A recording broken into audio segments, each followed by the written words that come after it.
Душевната болка поради сомневање во нечија љубов и верност е наречена љубомора. Се појавува поради чувствува на несигурност, страв, недостаток на поседување и безбедност, а доколку истата не се контролира, постарите ќе речат преминува во болест. Природно постои во секој еден човек, ама е важно да биде во минимална и сладка појава. Не е здраво. Треба да се сите сплотени, да се здружени, да се сето тоа. Љубомората што може да направи? Па најлошо. Најлошо. Не би требало. Каква е љубомората? Како ќе опишеме? Како нешто тешко, нечовечно. Да, па како болест изгледа.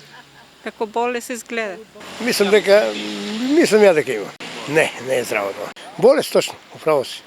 Доколку љубомората се зголемува и за тоа нема осознавање, постарите велат дека таа е моќна да ги расипе пријателствата, семејството и најмногу бракот. Не.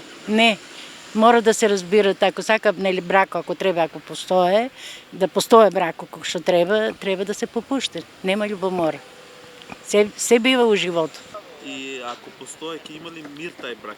Не. Ке немаме сигурно. Денес, кад ќе се растори брак. А другиот партнер како ќе се осеќа во таа ситуација? Едноставно под притисок. Секако да. Ако вашиот партнер е патолошки љубоморен, објаснете му на мирен тон како се чувствувате поради тоа и предложете заедно да работите на надминување на таа болна состојба, но не така што ќе се намалувате себеси, туку така што заеднички со сила ќе го разгледате зошто е толку анксиозен и несигурен, советуваат лекарите.